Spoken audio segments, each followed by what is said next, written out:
Hello students, आज हम करेंगे periodic test 1 2025-26 class 10 artificial intelligence का क्वेश्चन पेपर। ना जिन बच्चों का अभी तक एआई का पीरियडिक टेस्ट 1 नहीं हुआ उनके लिए ये वीडियो काफ़ी इंपॉर्टेंट है। सो बिना और कोई बात करें अब हम शुरू करते हैं विद सेक्शन है मल्टीपल चॉइस क्वेश्चन। क्वेश्चन 1 है, in an unsupervised learning scenario the goal is to.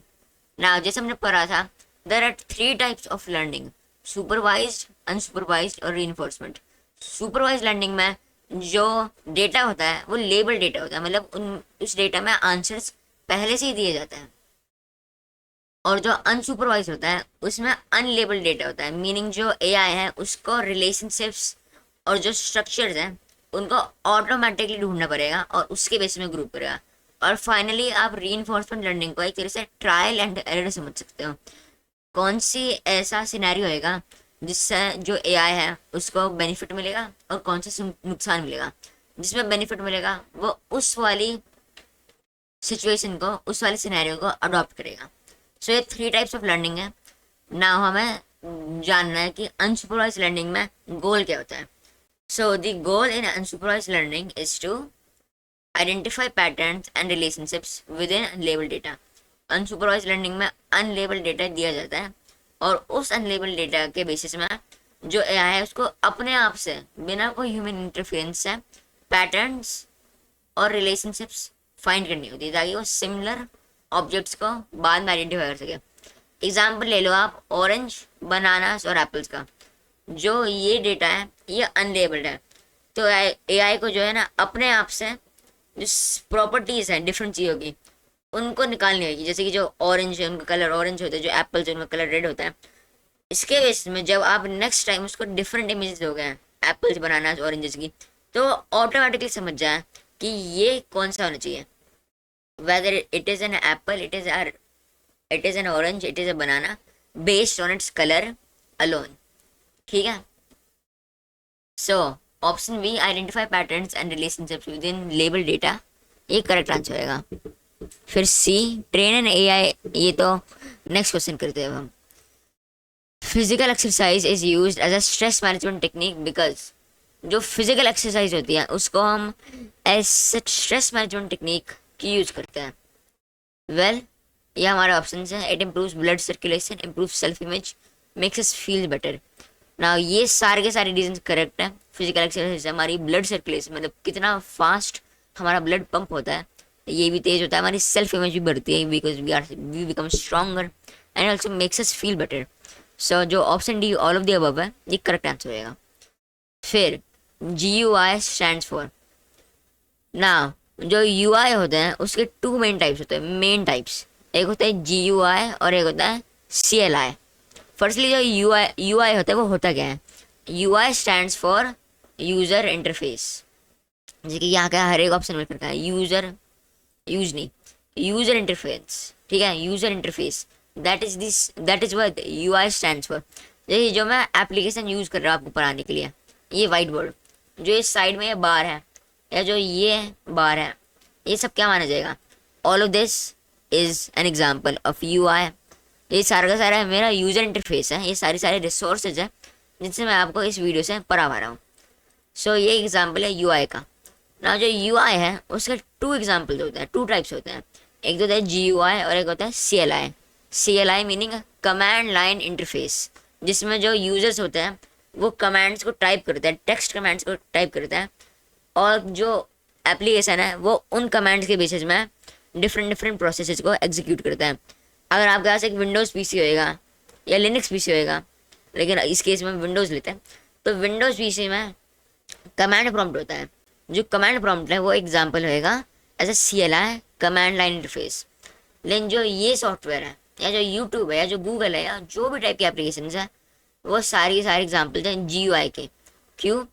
क्योंकि इनमें ग्राफिक्स है, इनमें आइकॉन्स है, इनमें मेन्यूज है, और इन मेन्यूज को, इन आइकॉन्स को नेविगेट करके और दबा के हम डिफरेंट चीज़ों को कर सकते हैं इन एप्लीकेशन के अंदर। So what does GUI stands for? It stands for graphical user interface. क्यों? क्योंकि यहाँ पे ग्राफिक्स होते हैं, यहाँ पे मेन्यूज होते हैं, आइकॉन्स होते हैं, डिज़ाइंस होते हैं, इन सबको हम ग्राफिक्स माने जाते हैं। So it is called graphical user interface. फिर question 4, which of these is an application of machine learning. Machine learning का एग्जाम्पल क्या होएगा इनमें से? It is recommendation systems. Recommendation systems machine learning क्यों माना जाएगा? कि वही यूज़र जो है, यूज़र जो, जैसे कि अमेजोन एग्जाम्पल ले लो, जो अमेजोन के यूजर्स होते हैं वो डिफरेंट डिफरेंट प्रोडक्ट्स को सर्च करते हैं। तो जो एआई होता है, मशीन लर्निंग एल्गोरिथम होता है, वो उस यूज़र की सर्च हिस्ट्री के बेसिस में उसको एनालाइज करता है और उसके बेसिस में वो डिफरेंट प्रोडक्ट्स को रिकमेंड करता है। फॉर एग्जांपल, अगर किसी ने सर्च करा, मान लेते हैं थियोरेटिकल सिनेरियो, अगर किसी ने सर्च करा एक फ्राइंग पैन अमेजोन में, तो फिर जो गूगल, जो उस अमेजोन का एल्गोरिथम है, वो समझ जाएगा कि ये इंसान जो है ये कुकिंग करना चाहता है थ्रू दी फ्राइंग मेथड, तो फिर वो उसको कुकिंग ऑयल भी रिकमेंड करेगा और उसके साथ साथ डिफरेंट, जैसे कि स्पैचुला, उसको भी रिकमेंड करेगा ताकि वो कुकिंग में मदद कर सके। सो जो यूज़र की सर्च हिस्ट्री है और उसके प्रोडक्ट्स जो वो खरीदता है, उसके जो कार्ट है, उसको एनालाइज करता है मशीन्स, एआई सिस्टम, और उसके बेसिस में वो न्यू प्रोडक्ट्स को रिकमेंड करता है। So recommendation system is an example of machine learning. फिर question 5, which one of the following is a symptom of stress. जो स्ट्रेस है उसके वेरी सिम्टम्स होते हैं, including increase sweating, dry mouth और cold hands and feet. So all of the above correct answer रहेगा। फिर next part question 6, which one of the following shortcuts is use to paste a file. ना different keyboard shortcuts होते हैं यहाँ पे। सबसे पहले जो कंट्रोल सी है, it is an example of copy. जो कंट्रोल सी होता है उससे हम क्या करते हैं, we copy through this command. फिर जो कंट्रोल पी होता है उससे हम क्या करते हैं, we print, it is the command for printing. And finally जो कंट्रोल एक्स है, it is the command for cutting. So control C is copy, control P is print और कंट्रोल एक्स इज कट। तो इनमें से paste याद रखना, यहाँ पे क्या पूछा हुआ है, यहाँ पे पूछा हुआ है paste, which one of the following shortcuts is use to paste a file. तो इनमें से कौन सा होगा, it is control V. We use control C to copy and control V to paste. एक आपके लिए लाइव डेमोन्स्ट्रेशन करता हूँ। मैंने एक टेक्स्ट लिखा हेलो, ठीक है, मैंने यहाँ पे एक टेक्स्ट लिखा, मैंने इसको सिलेक्ट करा, फिर कंट्रोल सी से करा कॉपी, अब मैंने कंट्रोल वी दबाया और ये हो गया पेस्ट, यहाँ पे ये हो गया पेस्ट। तो ये एग्जांपल है, मैंने इस वाले टेक्स्ट को सिलेक्ट करके कंट्रोल सी दबाया जिससे हो गया कॉपी, और फिर मैंने कंट्रोल भी दबाया जिससे हो गया पेस्ट। सो इसका करेक्ट आंसर होएगा option C, control V. Control V is the command to paste a file. और जो मैक पीसीज होता है, कंट्रोल वी नहीं होता मैक पीसीज में, उसमें होता है कंट्रोल वी नहीं, कमांड वी। सो अगर मैक पीसी को यूज कर रहे हो तो इसमें होगा कमांड वी, इन विंडोज में control V. So moving on to question 7, we have the ability to work independently if we. ना यहाँ पे मैं राइट्स बेस्ड एथिकल फ्रेमवर्क के बेसिस में इस क्वेश्चन को आंसर करना है। So according to rights based ethical framework, we have the ability to work independently if we need a structured environment to work efficiently। अगर एक सही इन्वायरमेंट होएगा हमारे पास तभी तो हम वर्क कर पाएगा efficiently. So that is the correct answer option C, क्योंकि जैसे आपने पढ़ा होगा राइट अगेंस्ट एक्सप्लॉयटेशन जो है वो एक तरीके से स्ट्रक्चर्ड इन्वायरमेंट भी जो है रियल वर्ल्ड में, उसके अकॉर्डिंग एक स्ट्रक्चर दिया जाता है, स्पेसिफिक वेजेस को फिक्स किया जाता है, स्पेसिफिक वर्किंग आवर्स को फिक्स किया जाता है, ये सब कुछ। तो एक तरीके से स्ट्रक्चर एनवायरनमेंट है और वो एक फंडामेंटल राइट आनी जाती है। तो सिमिलरली यहाँ पे भी need a structure environment to work efficiently, option C correct रहेगा। फिर question 8, what should a strong password consist of. Strong password का मीनिंग यह है एक ऐसा password which is very difficult to hack. So यहाँ पे मैं ऑप्शन दे रखे हैं, only letters, number and special character, name of person and letters, number and special characters. So जो ओनली लेटर्स और name of a person, firstly ये दोनों एक तरीके से सेम ही चीज़ होती है। जो नेम ऑफ पर्सन है उसमें लेटर्स ही तो है, नंबर्स थोड़ी ना सकते किसी के नेम में। So both of these are very weak passwords. लेकिन जो ओनली लेटर्स, जो नेम ऑफ अ पर्सन है वो और भी वीक है, क्योंकि अगर कोई आपको जानता है, आपके नाम को जानता है तो वो और भी आसानी से हैक कर सकता है। लेकिन ओनली लेटर्स भी एक काफ़ी वीक पासवर्ड मान जाएगा। फिर नंबर्स एंड स्पेशल कैरेक्टर्स, ये भी एक एग्जांपल है वीक कैरेक्टर्स का, ऑल्दो ये ओनली लेटर्स और नेम ऑफ पर्सन है, स्ट्रॉन्ग है। सो स्ट्रॉन्ग पासवर्ड क्या है जिससे आपके हैक करने के चांसेस सबसे कम होएंगे? It is letters, numbers and special characters. जब आप किसी वेबसाइट में पासवर्ड डाल रहे होगे, ये पासवर्ड बना रहे होगे, तो आपने सुना होगा कि आपको कम से कम एक कैपिटल लेटर, एक lower case letter, lower case meaning छोटा, एक छोटा लेटर, एक नंबर और एक स्पेशल कैरेक्टर, और जो आपके पासवर्ड की लेंथ है वो मिनिमम 8 कैरेक्टर्स होनी चाहिए। सो that is an example for strong password, जिसमें लेटर्स भी होता है, नंबर्स भी होता है और स्पेशल कैरेक्टर्स भी होता है। सो ऑप्शन डी करेक्ट होगा। फिर question 9, which of these is an example of a classification problem. Classification problems में हम जो चीज़ें होती है, जो इवेंट्स होते हैं, उनको डिफरेंट कैटेगरीज में डालते हैं।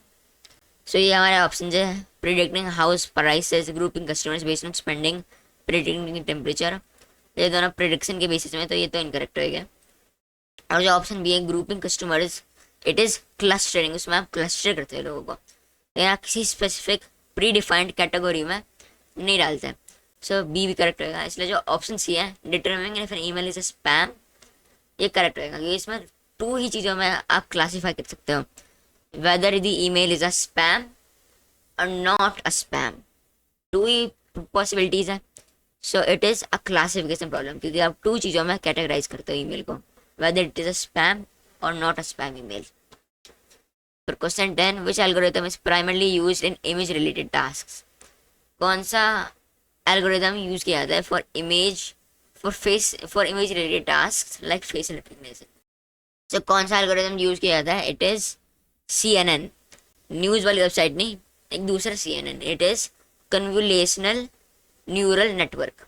इस वाले एल्गोरिथम को हम यूज करते हैं for image related task like facial recognition. जो फेशियल रिकग्निशन जो एक टाइप का बायोमेट्रिक प्रैक्टिस है, उसमें हमारी फेस की इमेज नेसेसरी होती है, तो उस फेस की इमेज को प्रोसेस करने के लिए हम एल्गोरिथम यूज करते हैं नॉन एज CNN, जिसकी फुल फॉर्म है कॉन्वोल्यूशनल, मैं आपको स्पेलिंग नहीं देता हूँ, कॉन्वोल्यूशनल न्यूरल नेटवर्क। सो अगर यहाँ पे बाई चांस पूछा गया CNN की फुल फॉर्म क्या है in the context of AI, तो आप लिखोगे कॉन्वोल्यूशनल न्यूरल नेटवर्क्स। फिर moving on to section B, assertion reason type questions. Question 11 है, सबसे पहले question 11 to 13 consist of 2 statements, assertion और रीजन। आपको इन ऑप्शंस के बेसिस में आंसर करना है। So let's start with question number 11। Statement 1, unsupervised learning is a type of learning without any guidance. Or statement 2, unsupervised learning models work on unlabeled data sets where the data fed into the machine is random and the person training the model may not have any prior information about it. So एक assertion reason को correct तरीका approach करने का ये है कि आप जो स्टेटमेंट्स हैं assertion और reasoning, उन दोनों को इंडिविजुअली एनालाइज करो, और जब दोनों करेक्ट, अगर एक इनकरेक्ट निकली तो उसके बेसिस में आप डायरेक्टली आंसर निकाल सकते हो। लेकिन अगर दोनों करेक्ट निकली, फिर आप देखोगे कि ये रीजनिंग बनती है या नहीं। रीजनिंग जानने के लिए आप बस दूसरे स्टेटमेंट, इस फर्स्ट स्टेटमेंट के एंड में बिकॉज डाल देना, फिर आपने स्टेटमेंट 2 लिख देना। अगर सेंस बन रहा है तो फिर आपकी स्टेटमेंट करेक्ट रहेगी। सो इस प्रोसेस के बेसिस में हम देखते हैं कि ये करेक्ट है या नहीं। सो स्टेटमेंट क्या बोल रही है? Statement 1 says unsupervised learning is a type of learning without any guidance. ये करेक्ट है, क्योंकि अनसुपरवाइज्ड लर्निंग में there are unlabelled data sets, unlabelled meaning data without the answers. So एक तरीके से आप इंटरप्रेट कर सकते हो as a type of learning without any guidance, क्योंकि उसमें तो आंसर पहले से दे नहीं रखे। So statement 1 is correct. फिर statement 2, unsupervised learning models work on unlabeled datasets where the data fed into the machine is random and the person training the model may not have any prior information about it. So statement 2 है वो भी correct है, क्योंकि वो explain कर रही है कि unsupervised learning is a type of learning without any guidance.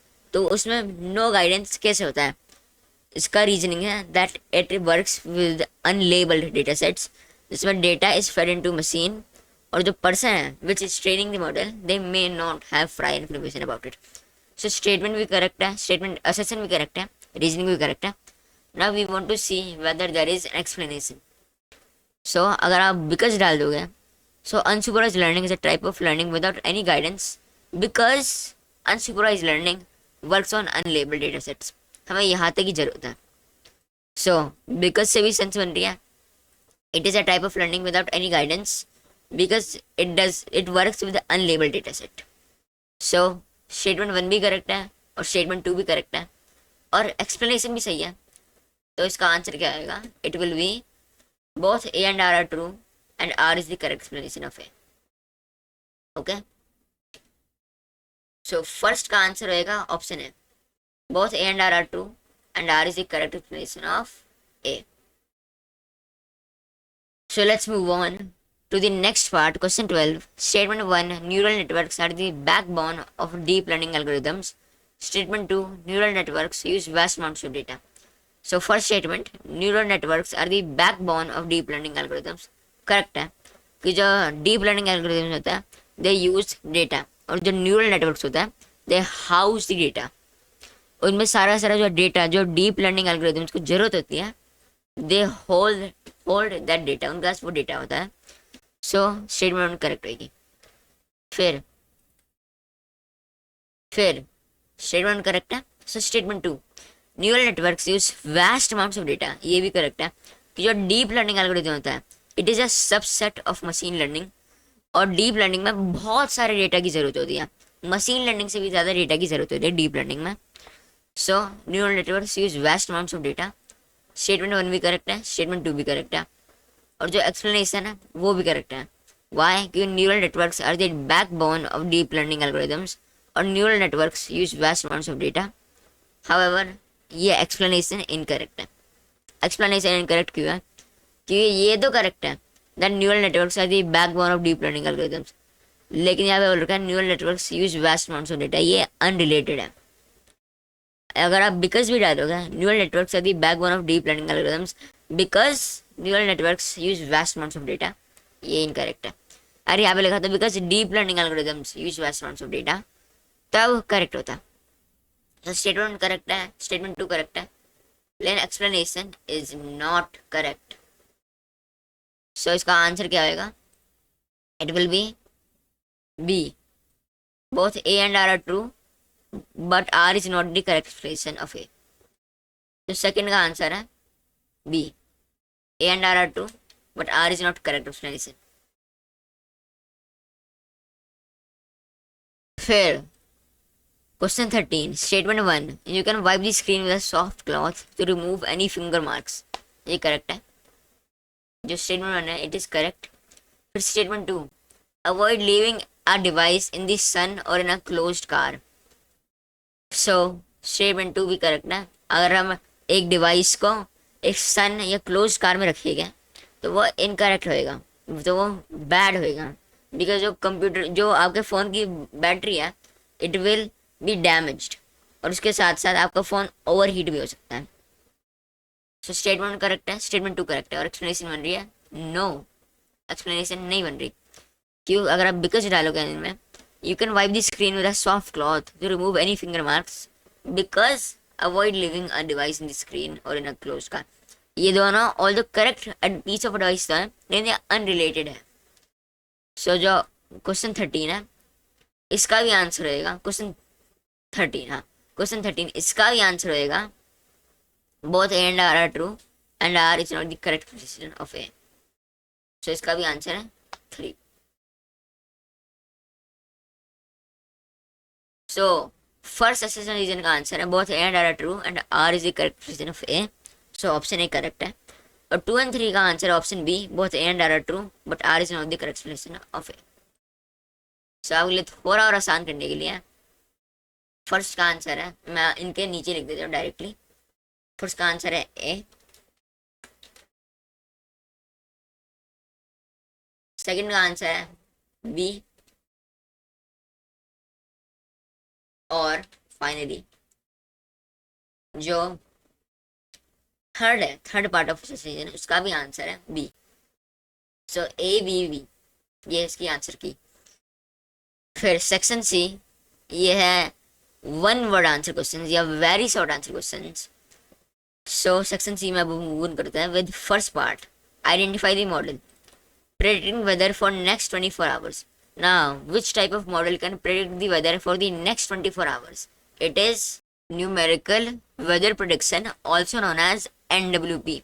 जो न्यूमेरिकल वेदर प्रेडिक्शन या NWP मॉडल्स होते हैं they are essential in weather forecasting and they can predict the weather for the next 24 hours और even more. So NWP numerical weather prediction ये इसका correct answer रहेगा। फिर question 2, a machine learning algorithm that group similar customer purchases into clusters for recommendation system uses. ना यहाँ पे एक तरह से क्वेश्चन में आंसर दे रखा है क्लस्टर, तो कौन सा टाइप का मॉडल रहेगा? It is clustering model. कौन सा टाइप का एल्गोरिथम यूज करेगा? Clustering. A machine learning model that group similar customer purchases into clusters for recommendation system uses clustering. इस वाले प्रोसेस को यूज करते हैं। So next, third, a person's dash is an acquired or natural ability that allows them to execute a specific task or job with a high level of proficiency. इसका answer रहेगा skill. A person's skill is an acquired or natural ability that allows them to execute a specific job or task with a high level of proficiency. ये दो type की चीज़ होती है, एक तो होता है इंटरेस्ट एंड एबिलिटीज। एबिलिटीज को हम स्किल्स भी बोलते हैं। सो अ पर्सन स्किल ये करेक्ट आंसर रहेगा। फिर question 4, final question of section C, write the shortcut command for cut and paste. Now एक इम्पॉर्टेंट चीज नोट करनी है। ऑल हमने पेस्ट का आंसर एक MCQ में ही दे दिया था। जो कट है वो कॉपी से डिफरेंट है। जो कट वाला कमांड होता है उसमें जो एक चीज़ एक टेक्स्ट लिखा होता है वो डिलीट हो जाता है एक तरह से, और वो जो टेक्स्ट लिखा हुआ था वो आपके क्लिप बोर्ड में आ जाता है ताकि आप उसको पेस्ट कर सको। आप एक तरह से डिलीट और पेस्ट कमांड का कॉम्बिनेशन मान सकते हो कट को। सो जो ये टू कमांड्स हैं, जो ये टू शॉर्टकट कमांड्स हैं, ये क्या होएगा? फर्स्टली कट का होएगा CTRL plus X, control X is equal to cut. और फाइनली जो पेस्ट है उस वाले कमांड का क्या होगा? Paste is equal to control plus V, control V। Cut is control X and paste is control V।